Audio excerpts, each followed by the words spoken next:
ఈరోజు మన రెసిపీ వచ్చేసి బెండకాయ పులుసు అండి. ఇది కొంచెం వెరైటీగా ఉంది. నేను ఇంకొక దగ్గర చూసే మీకు ట్రై చేసి చెప్తున్నాను.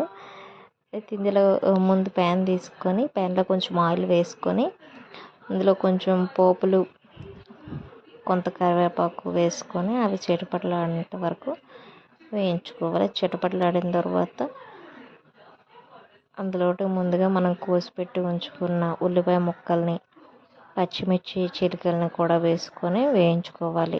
అవి బాగా మగ్గిన తర్వాత అందులో కొంచెం వెల్లుల్లి పొట్టు తీసిన వెల్లుల్లిని కూడా దంచి వేసుకోవాలి.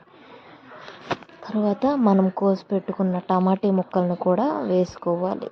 టమాటీలు కొంచెం మెత్తగా అయినంత వరకు మగ్గించుకోవాలి. అవి కొంచెం మెత్తబడిన తర్వాత మనం ముందుగా కోసి పెట్టుకున్న బెండకాయ ముక్కల్ని ఇందులో వేసుకోవాలన్నమాట. బెండకాయ ముక్కలు నేను ఇందులో చూపెట్టినంత సైజు ఉంటే సరిపోతుంది. ఇది పులుసు కాబట్టి. అదే ఇగురికైతే మనం ఫ్రైకి చేసుకున్న దానికంటే కొంచెం పెద్దవి కోసుకుంటే సరిపోతుంది. అది పెద్దవి అయితే ఇగురికి అవసరం లేదనమాట. వేసుకున్న తర్వాత అందులో కొంచెం ఉప్పు వేసుకొని కలుపుకోవాలి. ఎందుకంటే కూర మగ్గడానికి ఉప్పు వేసుకోవాలన్నమాట. వేసుకొని కలుపుకొని మూత పెట్టుకొని 2-3 టైమ్స్ తీసుకొని కలుపుకుంటూ ఉండాలి.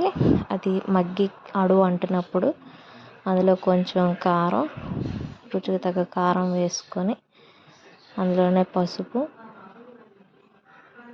ఇంకా ముందులో కొంచెం ఉప్పు వేసి ఉంటాం కాబట్టి ఇంకా టేస్ట్కి తగ్గట్టుగా తెలుస్తుంది కదా, ఇంకొంచెం ఉప్పు వేసుకొని అందులో అది కలుపుకొని అందులో కొంచెం ఎక్కువగానే వాటర్ వేసుకొని మూత పెట్టుకొని ఉడికించుకోవాలన్నమాట.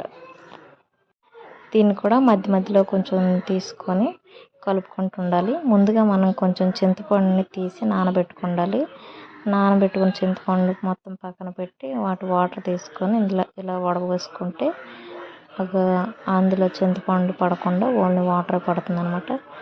చింతపండు వాటర్ కూడా వేసుకొని కొంచెం కలుపుకొని మళ్ళీ మూత పెట్టేసుకొని ఉడికించుకోవాలి.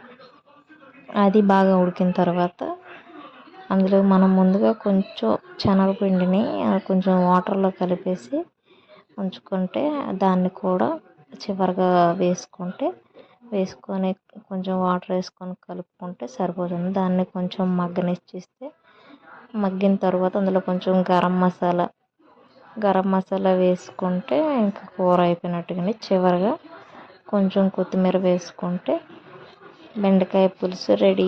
ఇది కూర చిక్కగా రావడానికి కారణం శనగపిండి వేస్తే అది చిక్కగా వస్తుందన్నమాట. కూర వాటర్గా ఉండకుండా చిక్కగా వస్తుంది కూర అన్నమాట. అంతేనండి.